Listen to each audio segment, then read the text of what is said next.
Nairobi hoye! Kenya hoye! Kenya hoye! Hey! Hey!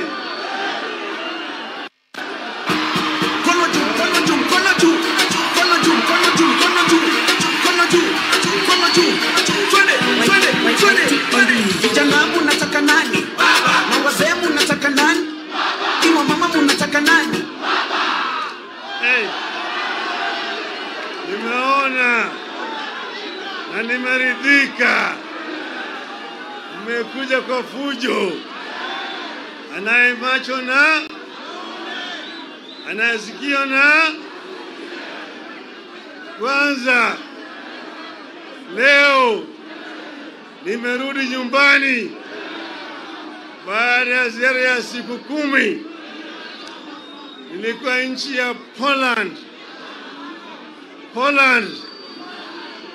katika mji unaitwa Gdansk. Hapo kuna mahali bandari pale ambaye mtu anaitwa Lech Walesa alianza mapinduzi kule Poland, na hiyo mapinduzi ikatoa serikali katika nchi ya Poland, Urusi na Ulaya Mashariki yote. Sasa Bwana Walesha amenituma na salamu kwenu. Mmechukua, mmepokea? Mmepokea? Pili, nimeongea na mwenzangu Mheshimiwa Stephen Kalonzo Musyoka. Yeye yuko kule Ulaya, kwa sababu yeye hayuko na sisi hapa, ametuma salamu. Pia ndugu yetu Uhuru Muigai Kenyatta ametuma salamu. Mnapokea? Mnapokea? Leo ni siku muhimu sana. Tunapanda sasa leo katika awamu ya pili ya mapinduzi katika taifa letu.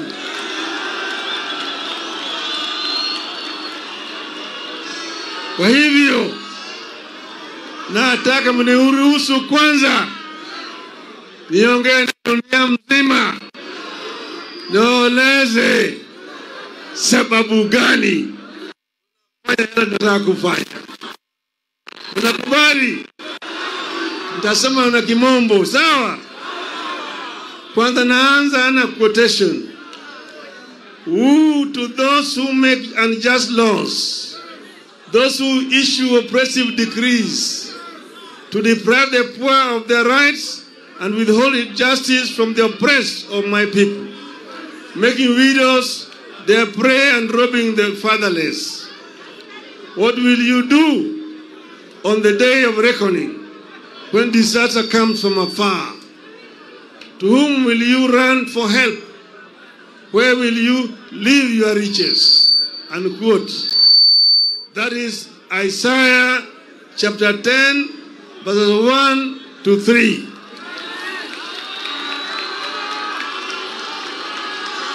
Mr. William Ruto used to love this verse. I hope he still does. Dear Kenyans, last week we were betrayed in this city. Our representatives conspired with an executive and abandoned us at our hour of need by voting for the punitive Finance Bill 2023. Yesterday, Mr. William Ruto endorsed this betrayal by signing the Finance Bill into law. We did everything that could be done to have Ruto listen to us and avert the confrontation over taxes. We petitioned the authorities and institutions. We demonstrated. We prayed in the house of worship. We begged to be heard. We sought amendments, and we pleaded with the members of parliament to stand up for us. Our petitions were thrown to the dustbin by Ruto's tyrannical hands. He slighted our pleas and violently dispersed our petitioners. Effective next week, therefore, fuel taxes rises from 8% to 16%. We will pay housing tax whether we need a house or not. The cost of basic goods, which has been weighing Kenyans down, is going up from next week again. At a time like this, silence would be a betrayal to the country. Silence would be treason. We cannot be a nation of people who, having eyes, refuse to see, and having ears, refuse to hear. We have suffered a cruel betrayal of our trust and confidence in the ability of our representatives to protect us. We must punish the traitors. And we must force a repeal of the Finance Act. But what happened this past week and yesterday is not just about the Finance Act. This is about the re-emergence of a dictatorship under leaders who cut their teeth and honed their political skills in an infamous school of dictatorship. We all know where Mr. William Ruto is coming from.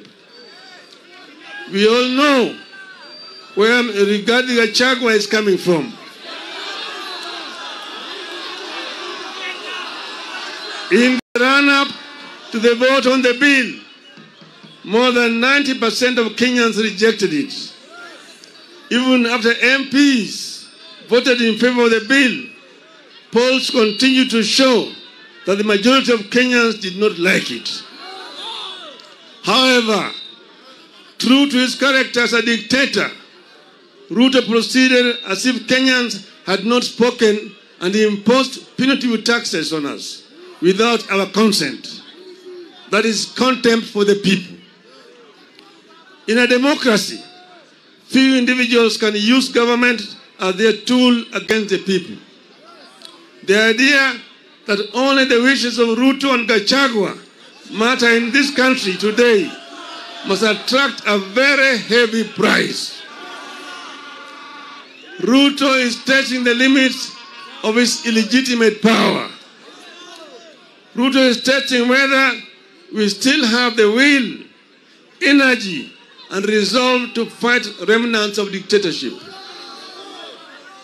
After stealing our election last year, Ruto now thinks he can steal anything and get away with it. We have to stop Ruto, and we have to stop it. We have to do it now. We must tell Ruto in no uncertain terms that he has stolen enough for the owners to notice, and he has no more room for stealing the wishes of the people. This gathering must provide an unmistakable response to Ruto and those who think like him, that we are willing and ready to do whatever it takes to roll back dictatorship. This gathering must make it clear to Ruto and all those who are nostalgic about the dictatorship of the past that they will pay a heavy price for their unfortunate experiments. You have some bad news for Mr. Ruto. The betrayal in the city has seeped into every village in Kenya. It has united Kenyans better than any government ever would. While the betrayal has shattered our faith in government and parliament, it has strengthened our faith in ourselves and our power. Consequently, Ruto and all those who think like him are going to learn the painful way never to mess with the people's food, fuel, and freedom.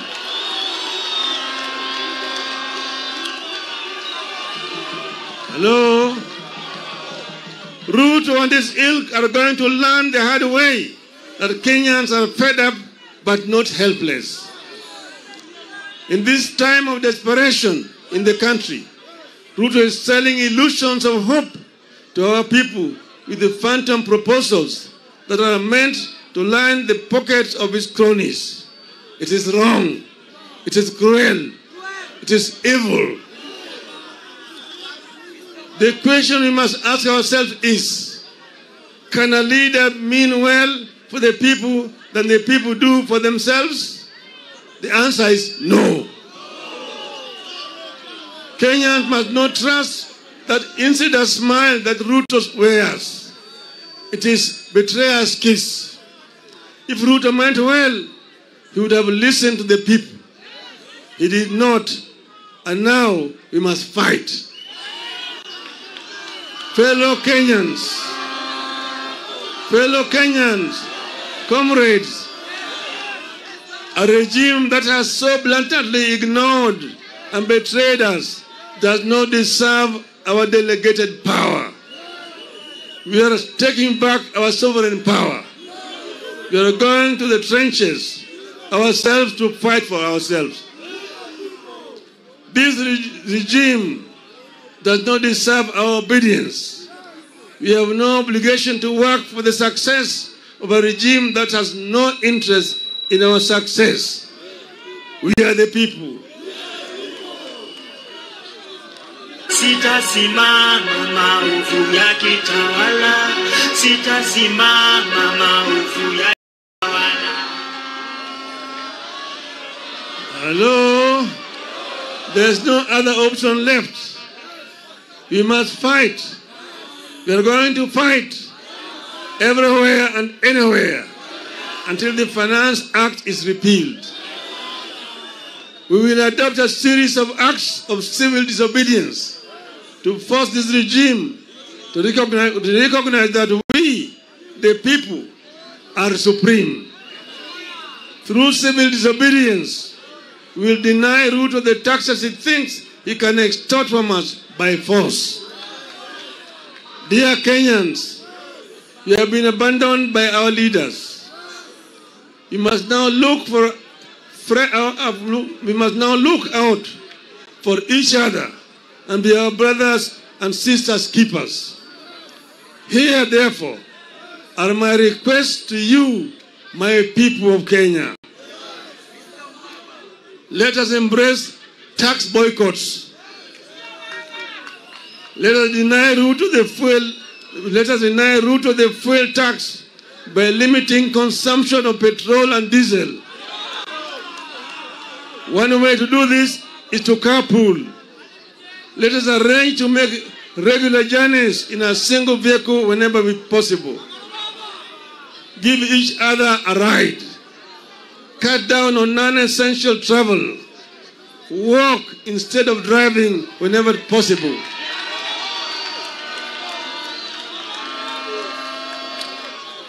I appeal to all employers to allow their workers time to walk to and from work.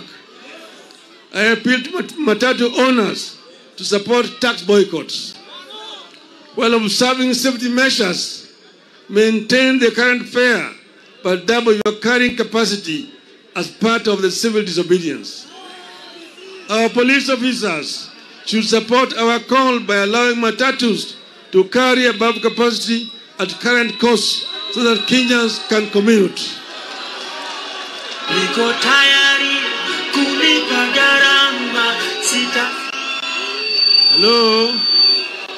I appeal to businesses to disable or avoid electronic tax registers, make nil returns on VAT, and instead give discounts to customers. This way, we shall recover the VAT Ruto is taking illegally through the fuel. I appeal to employers to ignore the punitive deductions of employees' salaries that will only line the pockets of Ruto's strategically placed cronies. Mr. Ruto is driving us off the roads with high fuel prices. We must deny his officers the comfort of driving us off the road with their vehicles. Let us deny the government vehicles and motorcades the right of way that they take for granted. They may sound the sirens as they wish, but everyone must follow the traffic except for ambulances. Dear Kenyans, I'm coming. We know the men and women who visit this unjust law on us. Punish the traitors. Let us name, shame, follow and isolate the traitors at every turn. Let us picket their public and private offices and their homes until they join the call to have the Finance Act repealed. Today, and with absolute respect and humility, I'm reaching out to the online community in the country and diaspora, the famous Kenyans on Twitter, the content creators and the TikTokers. I have a request to you. Let us gather and share information about the traitors, their Twitter and other social media accounts, telephone numbers, and email addresses, and use this to show the oppressors that power belongs to us, the people. Finally, I appeal to our performing artists. Let our songs and music be a source of pain to the traitors. Let our songs and music a source of pain to the traitors. Let our music carry our disappointments and support the fight against Ruto and his contemporaries until Ruto learns to respect the people. Dear Kenyans, in a democratic country that is founded upon sovereignty of the people, whenever the arms of government, whether the executive, the legislature, or the judiciary, fall into the hands of men and women who use their delegated sovereign power to oppress the people and benefit themselves, then it becomes a right and a duty of the people in pursuit of the common good to assert their sovereignty, to disobey those men and women and their laws. We are asserting our sovereignty. Civil disobedience begins with personal actions. We begin today, and we will continue progressively, discreetly and publicly, culminating the official start of massive countrywide demonstrations.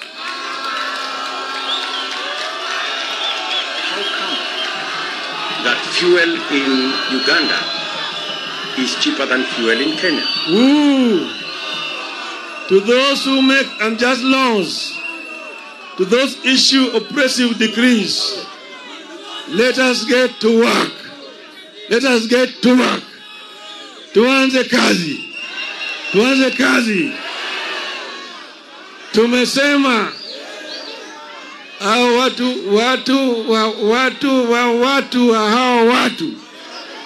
wamesaliti jamii ya Kenya. Umma ya Kenya imesalitiwa na Bwana Ruto na wenzake, lakini Bwana Gachietha. Tumesema tulikuwa hapa Kamkunji grounds, tukaambia nyinyi tumeanza safari ya kilomita 1000. Unaanza na hatua ya kwanza. Tumeonya hao watu, tumeliwaambia punda imechoka, tuliwaambia chumba imechoka, wamekataa, wamezidi kuweka mzigo juu ya punda. Sasa punda itawapiga teke, punda itapiga teke. Sasa tumesema Wakenya wametoka mbali. Mzungu walijaribu, lakini Wakenya wakale walisimama imara, wakamwambia mzungu, patia mbali, tutarudi Ulaya. Mzungu alirudi Ulaya. Ikaja serikali ya dhuluma. Bili serikali ilikuja hapa yafuata Nyayo na kadhalika. Tukasema hata wewe utatoka. Nyayo walienda, sivyo? Kama wale walienda, wewe ni nani? Wewe ni nani? Sisi hatuwezi kutishwa na watu wachache. Hatuwezi kutishwa na watu wachache ambaye waliiba kura zetu. Tunajua vile waliiba kura zetu. Tukawaambia Wakenya wanataka namna hii na wao hawaelewi. Sasa imefika kiwango wakati wanatakana Wakenya wasimame imara. Waonyesha watu ya kwamba Wakenya si punda zao. Wakenya wanaweza kuleta mabadiliko. Tumesema kwa kimombo hapa, tunatoa ile uwezo ambaye sisi kama wananchi tuliwapatia hawa watu. Hiyo uwezo inarudi kwa mkono ya wananchi. Wewe ni mwananchi. We are the people. Semani, we are the people. We are the people. We are the people. Inua mkono, we are the people. Hey, hey, hey, hey. Hey, hey, hey, hey. So they want us to tension. So they want us to feel struggle. So they want us to be. Hey. Hapa Kamkunji mwaka wa 1990 mimi na marehemu Kenneth Matiba na Charles Rubia tulisema tunataka mfumo ya siasa yenye vyama vingi, tutoe chama kimoja. Nyayo walikataa, akasema Kenya is not ready for multipartyism. Itachukua miaka 100 kama Kenya haijarudi kwa multipartyism. Tukasema tuende Kamkunji tuulize Wakenya. Wakakataa. Tukasema tarehe 7 mwezi wa 7 tutaenda Kamkunji. Wakasema haiwezekani. Tukasema tutaenda. Tarehe 2 mwezi wa 7 jioni wakaenda kwa Matiba na Rubia, wakachota wakapeleka ndani. Siku 2 baadaye tarehe 4 wakaja kwangu wakanichota. Nikamwambia mimi niko tayari. Wakanipeleka ndani. Lakini Wakenya walijitokeza siku hiyo. Matiba yuko kamiti, Rubia yuko kamiti, Raila yuko kamiti, lakini Wakenya walijitokeza. Walitoka wakaja hapa.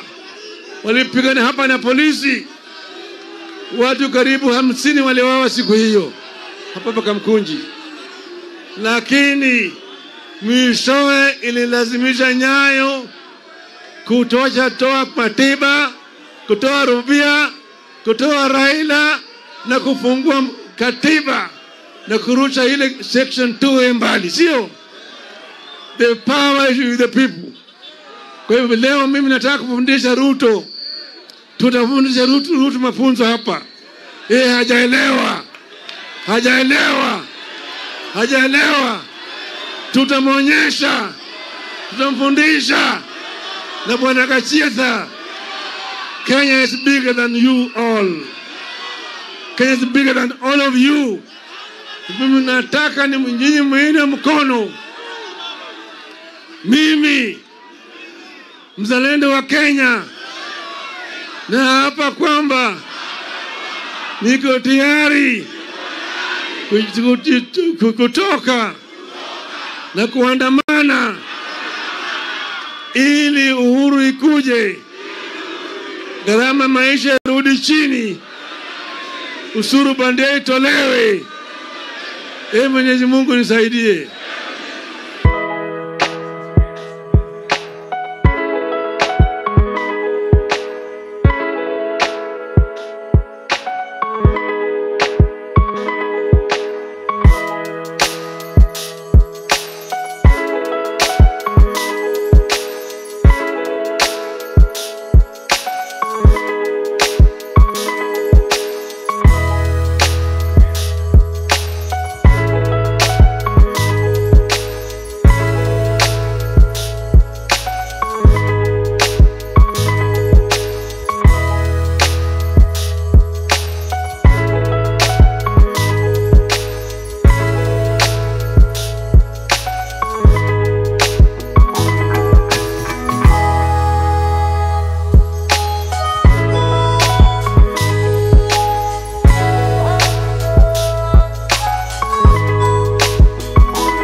sisters,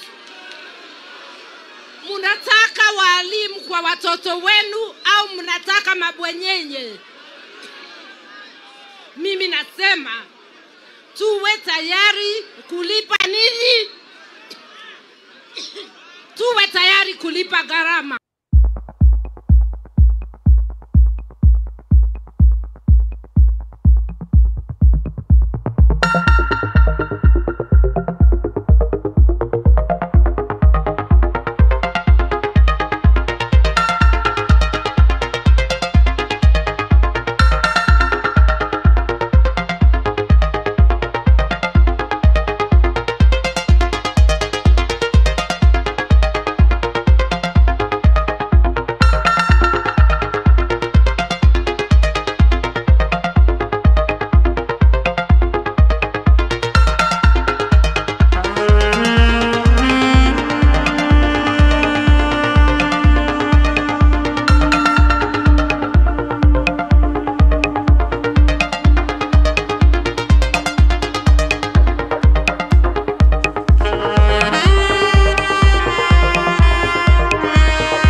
tulipeleka hiyo bili ilipoenda kwa bunge, Wakenya wengi walikuwa wamekataa. Wakenya wengi walikuwa wametoa maoni kusema ya kwamba hawataki finance bill, lakini kwa sababu wamepuuza mambo yenu na nyinyi ndio mlioweka hapa, imefika wakati nyinyi muamue wenyewe watoke hapo. Si mumeamua? Mumeamua hawashuke? Mumeamua? Haya, tarehe 7 tutakuwa pamoja, tuone way forward ya nchi yetu ya Republic of Kenya. Asante sana. Tuendelee tusiendelee?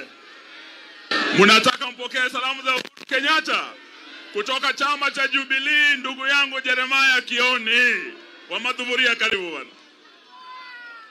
Hello. Hello.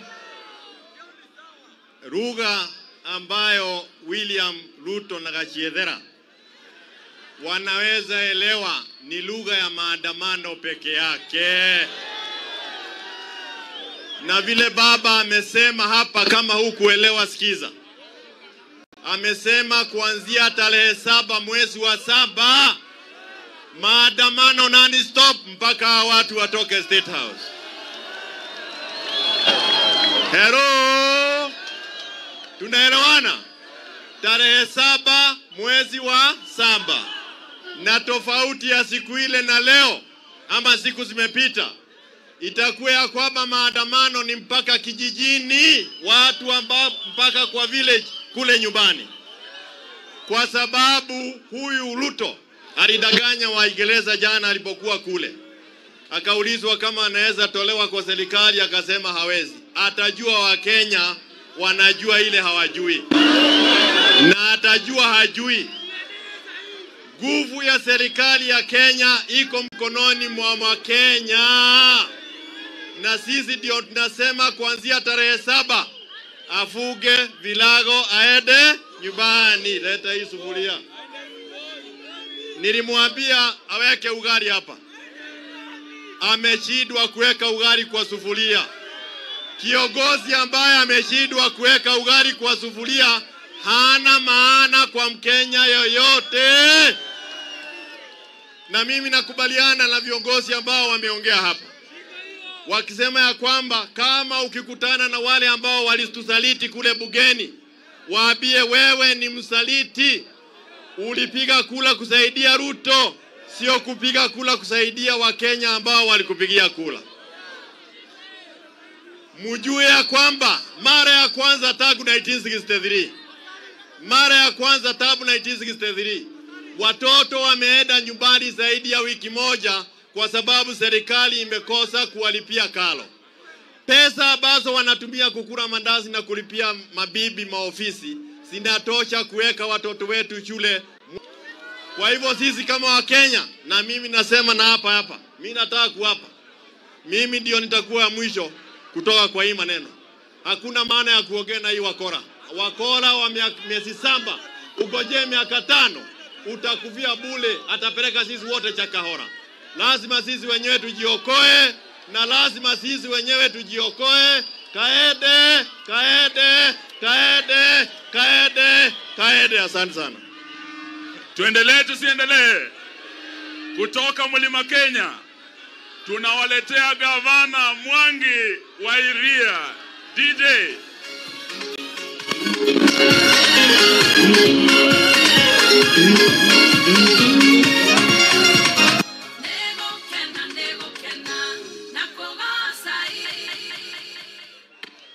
Asante sana. Tafadhali tutulie kidogo. Baba, Bwana Oparanya, patia baba nafasi. Huu mkutano